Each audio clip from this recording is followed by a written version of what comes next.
অধিকারে ভাই গরিবের হক আছে না নাই? কথা কোন? পুরা 100 টাকার মধ্যে গরিবের হকটা যদি তুমি কাইটা দিতে পারো রে ভাই, ওই টাকার ভিতর বরকত পাইবা। এইবার তুমি হিসাবে কইরা চালাও। এইবার তোমার হিসাবে করতে হইব 1000 টাকা যদি তোমার ঘরে থাকে, 1000 টাকা যদি তোমার ঘরে থাকে, এই 1000 টাকার জাকাত আছে না নাই? জোরে কম। আরে আমার মুরব্বী বাবারা, এই টাকার যদি যাকাত দিতে পারো, তোমার পরিপূর্ণ মালটা পবিত্র হয়ে যাইব। ওইখানে আমার আল্লাহ বরকত দিব। আমরা মনে করি যদি এইখান থেকে গরিবদেরকে দান করি তাহলে কমিয়া যাইব। আমরা মনে করি যদি আমরা যদি গরিবদের দান করি কমে যাবে। কি আমাদের ইমান এটাই নাকি? সত্য কথা বলেন। বাসে উঠছি, ডিলডোবা বাস স্ট্যান্ডে, এক ফকির চোখে দেখে না, ঠিক মতো হাঁটতেও পারে না। সে এসে কইতেছে 2টা টাকা দেন। এখনকার ফকিরা 2টা চাই না, 5টা দেন নাকি? 5টা টাকা দেন। আর এই বদমাইশ পকেটে হাত দিয়া টাকার বান্ডিলটা বাই করে এবার গুনে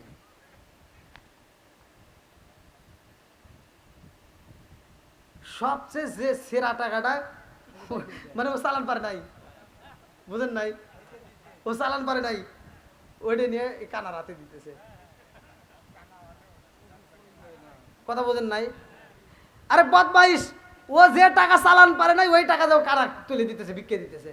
ওর ইমানটা কি? ওর জুতো দেবাই না। কথা কথা ঠিক কিনা? তুই যেটা চালান পারস না, এটা তুই একটা অন্ধ মানুষকে দিতেছ, ওই কেমনে চালাবে? হ্যাঁ, বদমাইশি করার জায়গা পাও না তোমাদের। মানে কাছে যদি টাকা থাকে, আমার কাছে যদি 10,000 টাকা থাকে বা 5,000 টাকা থাকে বা 500 টাকা রইলো, এই টাকা নিয়ে আপনি বাজারে যাবেন, এই টাকাটার ভিতর থেকে সবচেয়ে নতুন টাকাগুলো আগে ছেড়ে দিতে হবে। সবচেয়ে নতুন টাকাগুলো কি আগে ছেড়ে দিতে হবে। কারণ টাকার প্রতি মানুষের নেশা আছে না নাই? কথা কোন না কে বন্ধুরা রে আমার, এইবার সুলাইমান নবী বিক্রি করতেছে। ভালো করে শুইনা নাও, এক জায়গার মাল আর এক জায়গায় যেটা সঠিক সেইটাই দাম ধরাইয়া দিছে। কোন জায়গায় সিন্ডিকেট চলবে না। যার ঘরে অভাব তার ঘরে খাবার পৌঁছায় দাও, যার কাপড় নাই তার ঘরে কাপড় পৌঁছায় দাও। আরে এত সম্পদে আল্লাহ দান করছে রে ভাই, সুলাইমান নবী পুরা রাজ্যের ভিতর যদি খাওয়াই ফুরাই না, একটা মুরগির রোস্ট দিয়ে দাও। এবার রোস্টে যখন দেওয়া হয়, মাছটা একটা হা করছে রে ভাই, রোস্টটা সাইরা দিছে কিন্তু হাতও বন্ধ করে না, সাবাই না। এইবারে মাছ খান্দার কই নবী গো খাবার দেন, খাবার চাইয়ে। এইবার অন্য অন্য মাছ কিন্তু আসার সময় হয়ে গেছে, সবাই আসতেছে, আমার আগে যান, আমি তাড়াতাড়ি চলে যাই। সুলাইমান নবীকে মাছ তো কি এই মুরগি তো দিছে, কামাই নাই, তাহলে এক কাজ কর, আরে একটা গরুর রান দে। রান সাইরা দেয়, কাম হয় না, বলে ও আমান গরু দে, ও কি খাইবো, দে দেখি একটা, কাম হয় না রে ভাই। কই ডেক্সি একটা মাইরা দে, পুরো ডেক্সি ডাইলা দেয়, তাও পরে মুখ বন্ধ করে না। এইবার সুলাইমান নবীকে আরেকটা দে।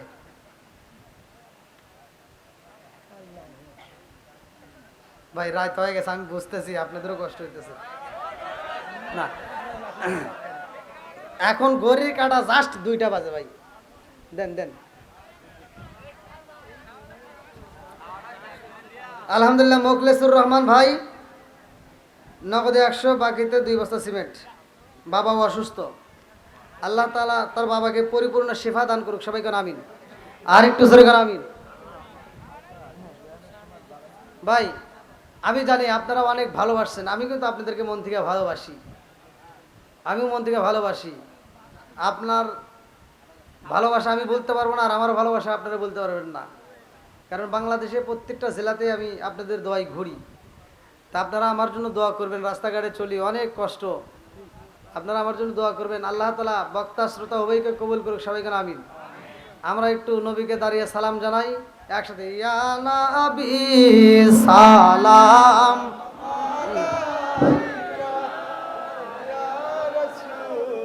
সালাম, সবাই যদি কেউ 2 টাকা 5 টাকা দেওয়ার মতো থাকেন একটু দূরত্ব ওদিকে বলতে আমার হাতে মুসাফা করে দিয়ে দেবেন। ইয়া নবী সালাম ইয়া রাসূল সালাম ইয়া হাবিব সালাম আলাইকা সালাতুল্লাহ।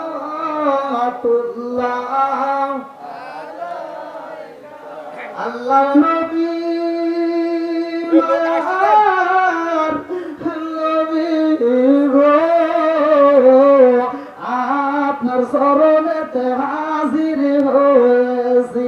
আল্লাহ নবী মায়ার নবী গো আপনার শরণেতে স্বীকার করেছি আমার মতো অপরাধী নিজানের পাল্লায় ওঠাই যদি আমি ক্ষমা পাওয়ার আশা না রাখি আপনার মহান জলাশে সাবিনি পাবো আসে আপনার শরণেতে স্বীকার করেছি। আল্লাহ নবী মায়ার নবী গো আপনার শরণেতে হাজির হয়েছি। ইয়া নবী সালাম ইয়া রাসূল সালাম ইয়া হাবিব সালাম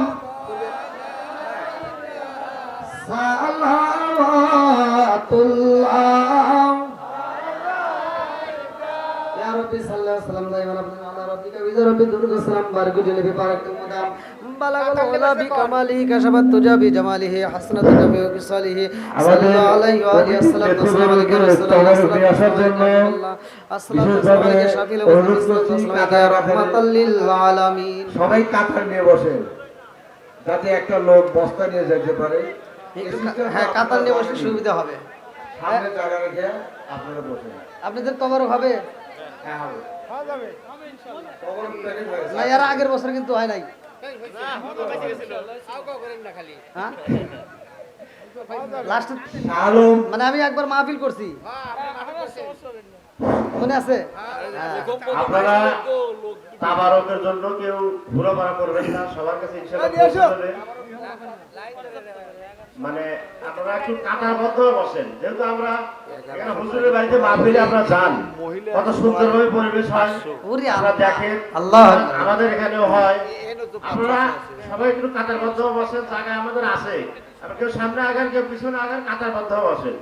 আর আপনাদের কাছে একটা অনুরোধ, আমি তো আলেম মাওলানা, যেহেতু আলেম মাওলানার সহমতে থাকি, ওটা বসা করি, আমার কথা ভুল হলে আলেম মাওলানা এখানে আছে। আপনারা 2টে, 2.5টে, 3টে পর্যন্ত ওয়াজ শোনেন, 4টে পর্যন্ত শোনেন, কিন্তু যদি ফজরের নামাজ না পড়েন এই ওয়াজ শোনার কোনো মানে নাই। আর নামাজ হলো ফরজ, ওয়াজ শোনা কিন্তু ফরজ না।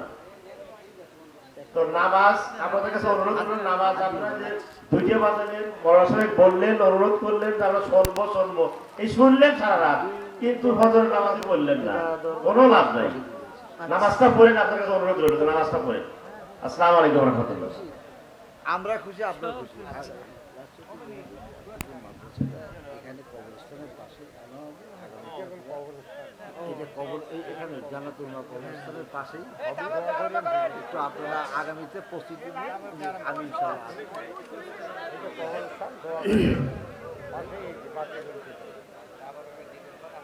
আলহামদুলিল্লাহ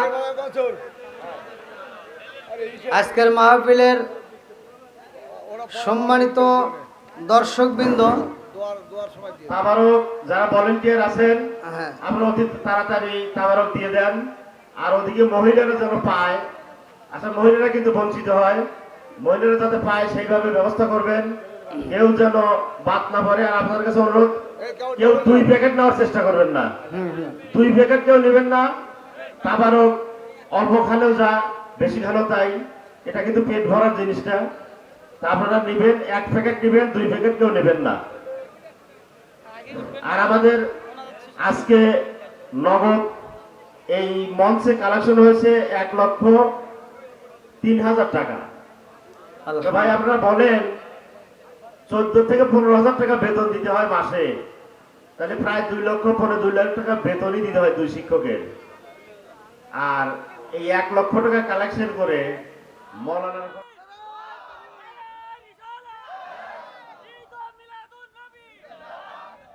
আল্লাহ আকবার কর। সুলাইমান নবী মেয়ের কাছ থেকে কি নিল? আংটি নিল, ভালোবাসার লেনা দেনা কথা নিছে, কথা কোন ঠিক কিনা? এখনকার মেয়েরা টাউট, এখনকার মেয়েরা বাসর ঘরে যায়, ও আর কিছু কয় না, ও আর কাছ থেকে ভাই করে, আর ভাই করে। আর এই বেটা তো বোঝে না, ও নতুন নতুন মিষ্টি কথা তো পাইছে, বোঝেন নাই, যা চাইবো ওই দিন তো সবাই আছে, দরকারি শহীদ হয়ে যাবো, বুঝেন নাই। যা যা প্রশ্ন করে সব কয়, আর মেয়েটা তো ভালো করে কয়, আচ্ছা আজকে তো আমাদের বিয়ে হয়েই গেছে, এখন তো তুমি আমার স্বামী, আমি তোমার একটু কথা বলতে চাই, তুমি সত্য কথা বলবা। বলে বলো। আচ্ছা তোমার জীবনে কি কোনোদিন প্রেম আসছে? সবার জীবনেতেই আসে, কম বেশি আসছে, তোমার জীবনে আসে নাই? ও দেখছি এত মিষ্টি মিষ্টি কথা, আতে হ্যাঁ আইছিল। কয় করছিলে নাকি? কয় হ্যাঁ। কয় নাম কি? দিয়ে দিছে একটা নাম, হ্যাঁ শিউলি।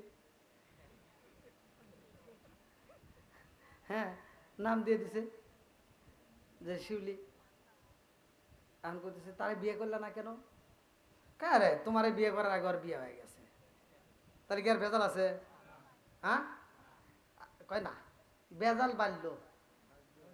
সকালবেলা ঘুম থেকে উঠতে দেরি হইতেছে, আর মেয়েটা ডাক দেবে কি শিউলির কথা মনে পড়ছে।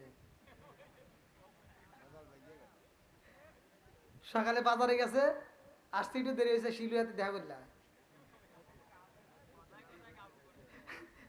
বিকেলে বন্ধু বান্ধবের হাতে চা খেয়ে গেছে, শিউলির হাতে কি ঘুরবে গেছিলা?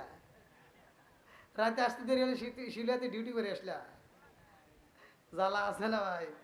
বন্ধুরা রে আমার, এই জন্য তো বুঝাই, রাজার দোষে রাজ্য নষ্ট, প্রজা কষ্ট পায়, নারীর দোষে সংসার নষ্ট, স্বামীর কষ্ট হয়। জোরে জোরে কোন কথা ঠিক কিনা? বিবি ডাক দিয়া কই স্বামী গো, এই হাতের আংটি আপনারে আমি গিফট করতে চাই।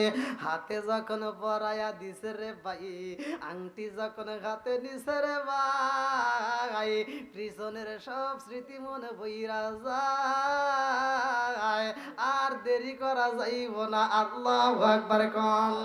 সুলাইমান নবী ডাক দিয়া কই বিবি রে, ও বিবি তোমার দোয়া আল্লাহ কবুল করেছে রে বিবি, যার কারণে আল্লাহ আজকে আমারে তোমার ঘরে নিয়ে আইছে।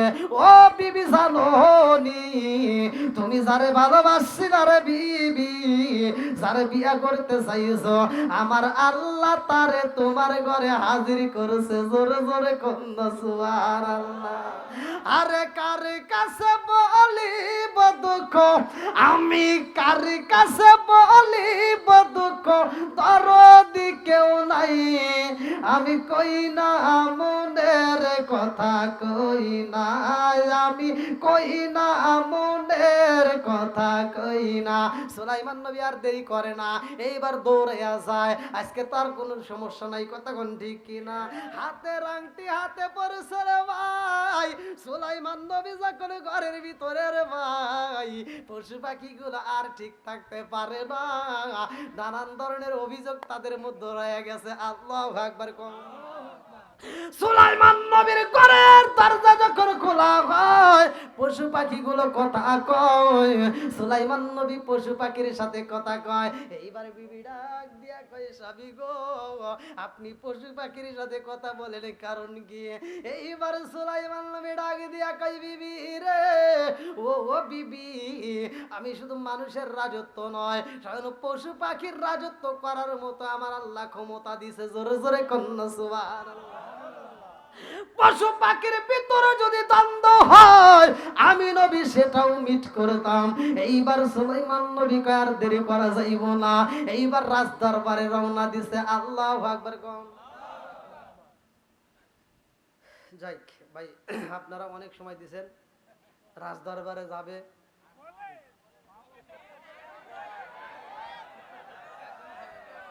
আল্লাহ ওই তো তারে আবার দেখেন ভাই, রাত প্রায় 2টা, তাহলে আবার ফজরের নামাজও আছে, বোঝেনই তো। আপনারা যে এরকম ভাবে ধরবেন, এই ভাঙ্গা মাহফিল যে এরকম পুরো জোড়া লাগায় আমাকে এরকম, বুঝলাম না কাহিনী।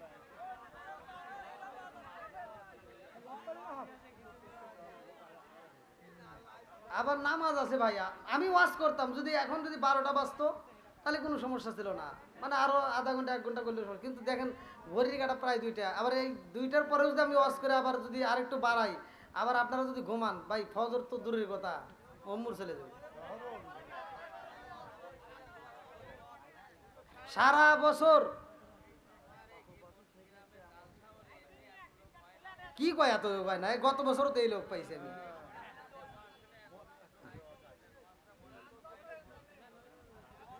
আলহামদুলিল্লাহ, আমি এই মাতলা কাটলামারি, বিশেষ করে যুব সমাজ আজকের মাহফিলে যে যুবক বাইরে কি আসো, এটা হাত তুলে দেখাও তো।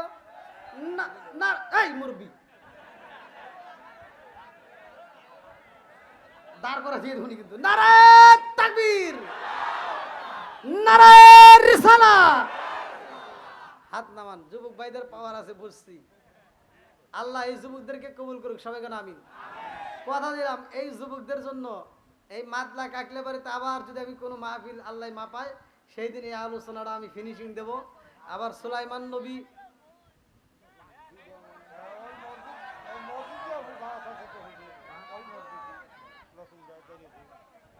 দারিয়াপুর তো মনে হয় আমার ডেট নাই, না না, আমি একটা বুক করছিলাম। হ্যাঁ তো ভাইয়া, যুবক ভাই মনে কিছু নেবে না, যেহেতু এত রাত হয়েছে, যদি আমাকে 11টার আগে তুলে দেওয়া হতো তাহলে ভালো হতো। আমাকে তুলে দেওয়া হয়েছে দেরি করে, তারপরেও আমি আপনারা যে কথা বলছেন যে রাতে 1টা বাজবে, সেখানে 1টা পার হয় প্রায় ঘড়ির কাটা 2টা। তা আমি চাই আর কেউ যদি টাকা দেওয়া বাদ থাকেন একটু এই ফাঁকে দিয়ে দেন। আজকের মাহফিলের সম্মানিত সভাপতির পক্ষ থেকে যে আলোচনা করুক, আলোচনাটা ফিনিশিং দেওয়ার পরে আমরা একই সাথে মনোজাত করব। আজকের আলোচনা আমি যতটুকু করেছি, যদি আমার কথায় কেউ কষ্ট পেয়ে থাকেন ক্ষমার দৃষ্টিতে দেখবেন। মানে আমি চাই না যে ফজরের নামাজের সমস্যা হোক।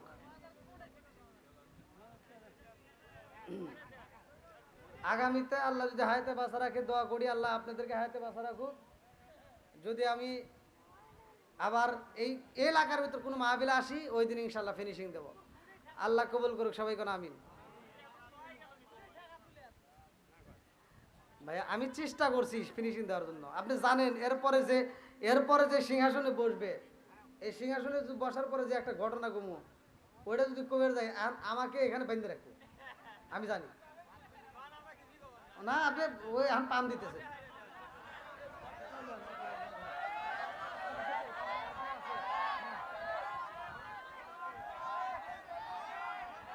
কি শুরু করছে? জীবনে তো এরকম মানুষ দেখি নাকি, সারা বাংলাদেশ ইন্ডিয়াতে মাহফিল করলাম, তাও এরকম ভাবে আপনাদের মতো এরকম ভাবে হুমকি দেয় নাই।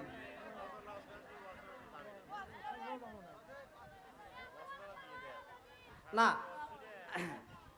যে আওয়াজ দিছে ভাই, আমি এখান থেকে বেরোতে সমস্যা আছে, আমি আর একটু বাড়ায় আপনাদের কথা রাখবো। কিন্তু আমি যখন এরপর ছাড়বো তখন কিন্তু আর এই আওয়াজ দিয়েন না, যেহেতু নামাজ পড়তে হবে। আল্লাহ আকবার কোন। বন্ধুরা রে আমার, আরে সুলাইমান আলাইহিস সালাম রওনা দিছে গো, রাস্তা দিয়া হাইটা যায়, পশু পাখিগুলো এইবার তাকা দেখে আজকে আমরা বাদশাকে পাইছি। আল্লাহু আকবার কোন। আর দেরি করা যাইব না, নবী হাইটা যাই রে ভাই, পশু পাখিগুলো পিছনে পিছনে যায়। সুলাইমান আলাইহিস সালাম রাজ দরবারে হাজির হয়ে গেছে গো। রাজ দরবারের ভিতরে যখন প্রবেশ করে, এইবার রাজ দরবারের সমস্ত লোক তাকায় দেখে আজকে তার কোনো ভুল নাই, কথা কোন ঠিক কিনা? রাজ দরবারের সব জনগণ আইসা কই, নবী গো, ও বাদশাহ আপনি কেন পলাইলেন? সুলাইমান নবীকে পলাইছিল। কথা কন না গা।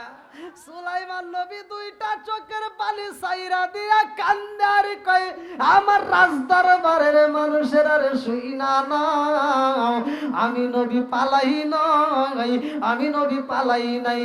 এইবার সবাই কয়, কি কয়? হিন্দি তো দৌড় দিয়ে গেলেন, আমার চোখের সামনে দিয়ে দেখছি। সুলাইমান নবী কয়, আমি পালাই নাই, আমারে তোমরা পিটাইয়া পিটাইয়া রাজদরবার থেকে বের কইরা দিছিলা, কতক্ষণ ঠিক কিনা? সুলাইমান নবী দুইটা চোখের পানি সাইরা দিয়া কান্দে আর কয়, আমি জানি গো এই রাজদরবারে যে ছিল সে ছিল দুষ্ট জিন, কতক্ষণ ঠিক কিনা? এই দুষ্ট জিন বৈশা সিংহাসনে আন্দোলন করছে গো। আর আমি যখন তোমাদের মাঝে দাঁড়াইছিলাম, তোমরা আমারে ভুল বুঝা আমারে পিটাইছিলা। আমি ছিলাম সত্যবাদী আর সে ছিল মিথ্যাবাদী, কতক্ষণ ঠিক কিনা? এইবার জনগণেরা কয়, নবী